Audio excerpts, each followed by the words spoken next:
राम राम किसान साथियों। किसान देखिए, एक बात को कभी आपने एनालाइज़ किया कि हमारे देश के अंदर 20% किसान है वो खेती से बड़े पैसे भी कमा रहे हैं, वो खेती करे खुश भी हैं। वहीं दूसरी तरफ जो 80% किसान हैं वो क्या कर रहे हैं, बस खेती को यूँ धक्का लगाने के तरीके खींच के लेके आ रहे हैं। तो देखिए, जो हमारे देश के अंदर 20% किसान है वो बढ़िया पैसे भी कमा रहे हैं, अच्छा लाइफस्टाइल भी जी रहे हैं और वो सभी ज़रूरतें खेती से पूरी कर रहे हैं जो एक बिजनेसमैन आदमी, नौकर पेशा आदमी यहाँ पर करता है। तो उनके अंदर और जो 80% किसान हैं उनके अंदर क्या ऐसा डिफरेंस है, क्या वो गलतियाँ करते हैं, क्या ऐसे कॉन्सेप्ट को फॉलो नहीं करते जिसकी वजह से उनकी इनकम अच्छी नहीं होती, वो सारे डाउट मैं आप क्लियर करूँगा और एक एक चीज़ को आपको बारीकी से एक्सप्लेन करूँगा। क्योंकि देखिए, हमारे देश के अंदर 80% किसान हैं वो क्या करते हैं, खेती तो करते हैं, बस यूँ ही मन छोड़ा कर खेती करते हैं, क्यों करें तो करें क्या, उनके पास कोई विकल्प नहीं है, इसलिए बस यूँ ही मन छोड़ा कर खेती करते हैं, जिसकी वजह से ना तो उन्हें सही उत्पादन मिलता, ना सही रेट मिलता और ना ही उन्हें अच्छी खासी इनकम मिलती है। तो देखिए, आज मैं सभी चीज़ों के बारे में एक्सप्लेन करूँगा, एक एक चीज़ बारीकी से बताने वाला हूँ, वो कॉन्सेप्ट जिसकी वजह से क्या होता है, ना वो ग्रो करते हैं, ना उनकी इनकम बढ़ती है और बस यूँ ही धक्का लगा के इस खेती को खींच के लेके जा रहे हैं। तो नमस्कार किसान दोस्तों, मेरा नाम है राजकुमार सैनी और आप देख रहे हैं DR agriculture Saini YouTube channel. बहुत बहुत स्वागत है आपका हमारे यूट्यूब चैनल में।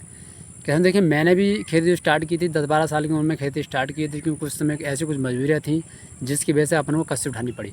अगर उस समय किसान साथियों अगर कष्ट नहीं संभाल तो पता नहीं आज क्या कुछ हो जाता। देखिए, उस समय हमें भी कोई खेती की जानकारी नहीं थी, कोई खेती के बारे में पता नहीं था, बस इतना पता था कि सिंचाई करनी है और यूरिया डालना है। खेती के एबीसीडी के बारे में कोई पता नहीं था। किसानों तो हमने देखी खेती के अंदर 4-5 साल काफ़ी घाटा खाया। उसके बाद एक दिन अखबार में एक लाइन देखी, उसमें छपा था कि जो पृथ्वी के ऊपर है उसका समाधान भी उसी चीज़ के अंदर है। तो उसी दिन से अपन ने देखिए खेती के अंदर काफ़ी ध्यान देना शुरू कर दिया। मॉर्निंग में रोज़ सुबह उठ के आना होता था खेत पर और एक चीज़ को बारीकी से एक्सप्लेन करना होता था। एक चीज़ को बारीकी देखना पड़ता है, प्लांट को इस तरीके से देखना पड़ता है जिस तरीके से एक जो छोटा बच्चा होता है जब बोल नहीं पाता तो उसकी माँ उसका देखभाल करती है, ठीक उसी तरीके से हमने जो है खेती की देखभाल करना शुरू कर दिया। और वहाँ से इतना ज्ञान प्राप्त किया कि देख कर पता लगा था कि भैया किस प्लांट के अंदर कौन चीज़ की कमी है और यहाँ पर कौन सी दवाई डालनी है। तो ये चीज़ें हमने सब बारीकी से सीखनी, जिसकी वजह से आज क्या होता है कि आज हमारी अच्छी खासी इनकम खेती से होती है और हम भी जो है अपने गाँव के अंदर उन 20% किसानों के अंदर आने लगे। चलिए मैं शुरू करता हूँ। देखिए, आपको कौन कौन सी 5 बातें जिन्हें आपको फॉलो करना, अगर आप उन पर ध्यान देते हैं तो आप भी खेती के अंदर ना तो घाटा उठाएंगे और अच्छी खासी इनकम भी आपकी होने वाली है। चलिए वीडियो स्टार्ट करते हैं। देखिए, सबसे पहले किसान क्या गलती करते हैं, सबसे पहले क्या करते हैं, ट्रेंड में चलते हैं। ट्रेंड का मतलब क्या है कि भेड़ चाल का मतलब ये है। देखिए, पिछले साल किसी किसान ने आलू लगाए, मान लीजिए रामदास ने आलू लगाए और श्यामलाल ने भिंडी लगाई। तो हुआ क्या कि रामदास ने जब आलू लगाए तो आलू का रेट जो है काफ़ी अच्छा मिला, आलू का रेट महंगा रहा। जो रामदास ने भिंडी लगाई तो भिंडी का रेट नहीं मिला। तो इससे किसान होते क्या, सारे किसान क्या करते हैं, आलू की तरफ डाइवर्ट हो जाते हैं, यानी एक तरफ टूट जाते हैं। जब सारे किसान आलू की तरफ टूट जाएंगे तो होगा क्या, आलू का रेट सस्ता मिलेगा, आलू मध्य बिकेगा तो आपको घाटा होगा। ये सबसे बड़ी समस्या है। तो आपको देखिए, भेड़ चाल में नहीं चलना, आपको वहाँ से डाइवर्ट होना है, आपको अपोजिट डायरेक्शन में चलना है। यानी पहले रामदास ने आलू लगाए थे, आलू का रेट महंगा रहा था और श्यामलाल ने लगाई थी भिंडी का रेट रहा था कम। तो आपको यहाँ पर भिंडी लगानी है, क्योंकि भिंडी का रेट पिछले साल कम रहा था, तो इस साल भिंडी का रेट बढ़ने के चांस पूरे हैं। और जब सारे किसान आलू की तरफ टूट रहे हैं तो जाहिर सी बात है आलू का रेट सस्ता रहेगा, आलू कम मध्य रहेगा। तो इस चीज़ पर आपको ध्यान देना है। भेड़ चाल में आपको नहीं चलना है, ट्रेंड में आपको नहीं चलना, आपको वहाँ से अपोजिट डायरेक्शन में चलना है, आपको अपोजिट वहाँ जाना, तब आप अच्छी खासी इनकम प्राप्त कर सकते हैं। और दूसरी, चलिए बात करते हैं नंबर 2 के बारे में। देखिए, नंबर 2 में हमारे किसान साथी एक और गलती करते हैं, वो करते हैं वैरायटी। सही वैरायटी का चयन नहीं कर पाते। अगर आप सही वैरायटी का चयन करते हैं तो आधी लड़ाई तो आप वही जीत जाते हैं। देखिए, होता क्या है कि किसानों को अच्छी खासी नॉलेज नहीं होती, वो क्या करते हैं, किसी भी दुकानदार के पास जाते हैं और बीज वहाँ से ले आते हैं। और मैं देखिए आपको बता दूँ, दुकानदारों को खास नॉलेज नहीं होती, केवल वो दुकान खोल के बैठ जाते हैं, उन्हें पता होता है, डीलर आता है कि भाई ये वैरायटी आई है बहुत ही बढ़िया है, तो वो आपको बढ़ा देते हैं और वो बीज आपको बढ़ाते हैं जिसके अंदर मार्जिन में प्रॉफिट ज़्यादा होता है। क्योंकि देखिए, उन्हें खेती के बारे में कोई नॉलेज नहीं होती और किसान के पास इतना पैसा है नहीं, किसान जो है पेस्टिसाइड की या सीड्स की दुकान खोल के बैठे है। किसानों के पास इतना पैसा नहीं है आज के टाइम में। तो वो क्या करते हैं, किसी दूसरे पृष्ठभूमि से आते हैं, दुकान खोल के बैठ जाते हैं, उन्हें पता है डीलर ने बीज दिया कि ये बीन का बीज है भैया, बहुत बढ़िया है। आपने क्या करा, गए कि भैया हमें बीन लगानी, उन्होंने क्या करा, बीन का बीज उठाया और आपको दे दिया। जो बीज उसके पास बिक भी नहीं रहा, वो बीज खराब भी था, वो भी उन्होंने दे दिया। वो यही क्या, भैया बहुत बढ़िया बीज है। क्यों, कोई भी दुकानदार अपने माल को यहाँ पर घटिया नहीं बताता है। तो इसलिए आपको बहुत ज़्यादा सावधान रहने की जरूरत है। आप वही बीज का इस्तेमाल करें जो आप लगाते हो, जिसके बारे में आपने एक्सपीरियंस हो और जिसके बारे में आपको जानकारी प्राप्त हो। नया बीज कभी भी नहीं लगाएं, क्योंकि कोई दुकानदार यहाँ पे बढ़िया बीज नहीं देता, वो यही चाहता है जो ख़राब बीज होता है कैसे न कैसे इसकी बिक्री हो। इससे बढ़िया तो आप जो आपके गांव के अंदर किसान हैं उनसे जानकारी ले सकते हैं कि भैया कौन सा बीज बेहतर है, या जिन्होंने जो बीज लगाया उससे जानकारी प्राप्त कर सकते हैं। और उस किसान का भी ये फर्ज बनता है कि वो आपको बताए कि भैया ये वाली वैरायटी जो है बढ़िया है, आप ये वैरायटी यहाँ पर लगा सकते हैं। नंबर 3 तरीका है, ज़मीन तैयार कराते हैं। देखिए ज़मीन तैयार कराते किसान साथी बहुत सारे हमारे ध्यान नहीं देते, देसी खाद कब डालना है, कितना डालना है, कौन कौन से रासायनिक खाद डालने हैं, इस चीज़ के बारे में बिल्कुल ध्यान नहीं देते।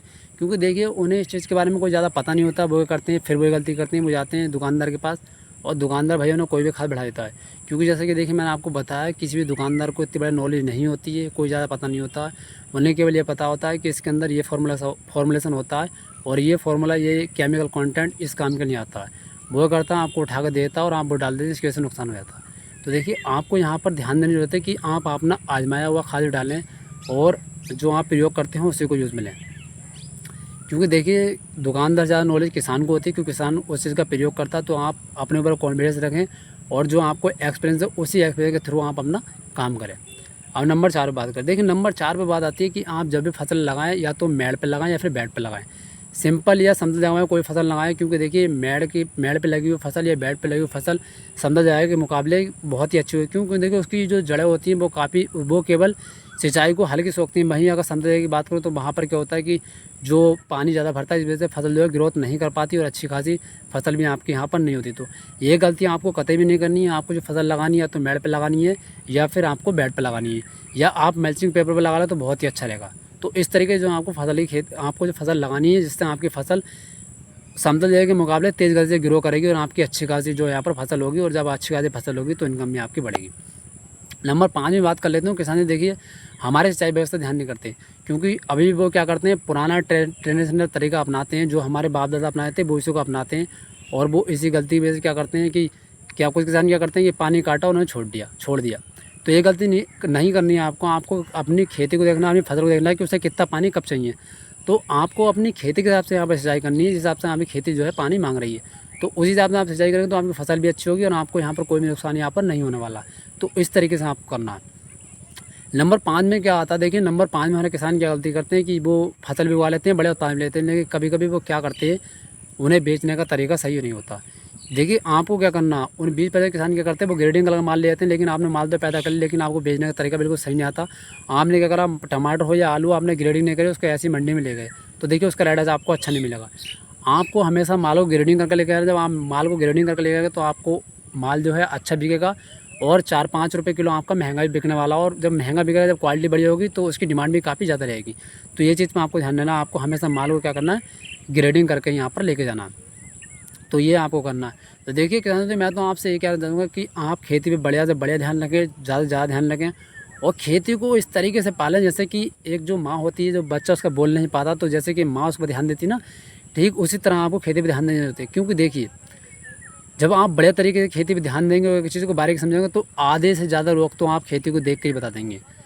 क्योंकि देखिए आप एक्सपीरियंस यहाँ पर बहुत मायने करता है। जब आप खेती को बड़े तरीके से देखेंगे, एक चीज़ को बारीकी से एनालाइज़ करेंगे, उसको दिन रात उसको देखेंगे, तो आप आधे से ज़्यादा लोगों से देख के बता सकते हैं। और आप हर चीज़ की दवाई के बारे में ज्ञान प्राप्त कर सकते हैं। और आप ये भी जानते हैं कौन सा केमिकल, कौन सा जो दवाई है, कौन सा केमिकल है, वो किस समय लगेगा, कौन सा कॉम्बिनेशन के साथ बेहतर है और हमें जो कौन सा कॉम्बिनेशन कहाँ पर लगाने की ज़रूरत है।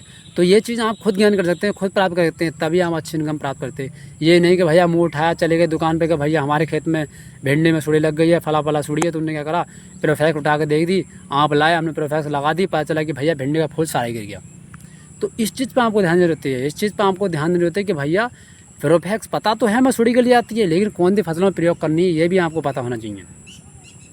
दुकानदार को इसी के बारे में पता नहीं, दुकानदार को पता है कि प्रोफेक्स से सुड़ने के लिए आती है, उन्होंने उठाई आपको दे दी, लेकिन आपको ये पता करना है कि प्रोफेक्स सुनने के लिए तो है, लेकिन कौन कौन सी फसल में हम प्रयोग कर सकते हैं। अब आप मेहनते में लगाना है कोई दिक्कत नहीं, गोभी में लगाना है कोई दिक्कत नहीं है, लेकिन आप प्रोफेक्स को मिर्च में लगाना है तो सारा फूल गिर जाएगा आपका, क्योंकि उसके अंदर साइपर होता है। तो इस चीज़ को आपको ध्यान देने होते हैं।